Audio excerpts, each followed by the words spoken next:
Hello! எல்லாரும் எப்படி இருக்கீங்க? நல்லா இருக்கீங்கன்னு நம்புறேன். இந்த வாரம் நம்ம ஒரு special instant ragi idli plus அத விட ஸ்பெஷலான ஒரு புதினா சட்னி எப்படி பண்றேன்னு பார்க்கலாம். ரொம்ப சுலபமா பண்ணிரலாங்க. அதுக்காக என்னென்ன தேவைப்படும் பார்த்துரலாம்.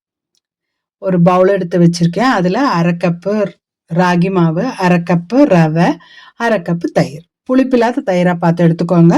எடுத்துட்டு கொஞ்சம் மிக்ஸ் பண்ணிக்கலாம். கூடவே இன்னொரு 1/2 கப்பு தண்ணி. அத நம்ம தயிர் எடுத்தோம் இல்லையா? அந்த பாத்திரத்திலேயே அளந்து எடுத்து ஊத்திக்கலாம். அவ்வளோதான். இத நல்லா மிக்ஸ் பண்ணிட்டு, இதுக்கு தேவையான அளவுக்கு உப்பும் போட்டு கலக்கி ஒரு 10லிருந்து ஒரு 15 நிமிஷம் வரைக்கும் கொஞ்சம் ஊற போடணும். ஏன்னா தெரியும் இல்லையா? ரவை வந்து கொஞ்சம் தண்ணியெல்லாம் இருத்து நல்லா உப்பி வரணும். இருக்கட்டும். மூடி போட்டு மூடி 10லிருந்து ஒரு 15 நிமிஷம் வரைக்கும் ஊறட்டும். இருக்கட்டும். 10 நிமிஷம் ஆயிடுச்சு. பார்க்கலாம். பாருங்க. நல்லா ரவையெல்லாம் நல்லா ஊறி வந்துருச்சு. கூட ஒரு 1/4 டீஸ்பூன் பேக்கிங் சோடா தான் சேர்த்துருக்கேன். போட்டா கொஞ்சம் நல்லா உப்பி வரும். அது உங்க விருப்பம் தான். வேணா சேர்த்துக்கலாம், இல்லைன்னா விட்டுறலாம். இனி ஒரு இட்லி தட்டுல ஆயில் கிரீஸ் பண்ணிட்டு இந்த மாவை ஊத்திக்கலாம். அதுக்குள்ள இட்லி பாத்திரத்துல தண்ணி கொதிக்குது. நல்லா எல்லா தட்டுலையும் ஊத்தி எடுத்துக்கலாம். 10 நிமிஷத்துல அது வெந்து போயிரும். இருக்கட்டும். இனி நம்ம சட்னி செய்ய ஆரம்பிச்சிடலாம். அதுக்காக கடாயில 1 டேபிள் ஸ்பூன் ஆயில் விட்டுருக்கேன்.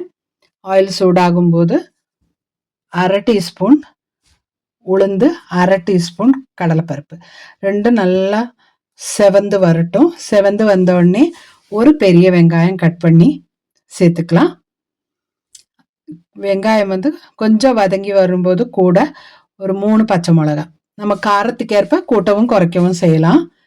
கூட 4 பல் பூண்டு, ஒரு இஞ்சி 4-5 பீஸா கட் பண்ணி அதையும் போட்டு வதக்கிட்டு, கூட கழுவி சுத்தம் பண்ண 2 கைப்பிடி புதினா சேர்த்து நல்லா கிளறி விட்டுறலாம். நல்லா வதங்கி வரட்டும்.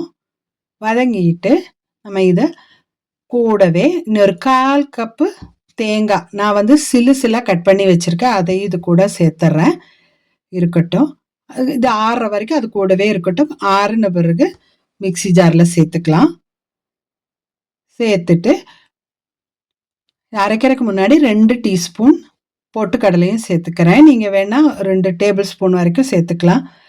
தேவையான அளவுக்கு உப்பு, அதாவது 1/2 டீஸ்பூன் உப்பு சேர்த்துருக்கேன். சேர்த்துட்டு நல்லா அரைச்சி எடுத்துக்கலாம்.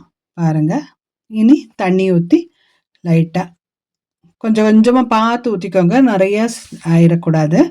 ஊற்றி அரைச்சி எடுத்துக்கலாம். பாருங்க, நல்லா அரைச்சி எடுத்தாச்சு. நான் இதை வந்து தாளிக்கலை, நீங்கள் வேணா தாளிச்சுக்கோங்க. நான் வந்து முதல்ல நம்ம உளுந்து இதெல்லாம் வறுத்து கொட்டணும் இல்லையா, அதோட விட்டுட்டேன்.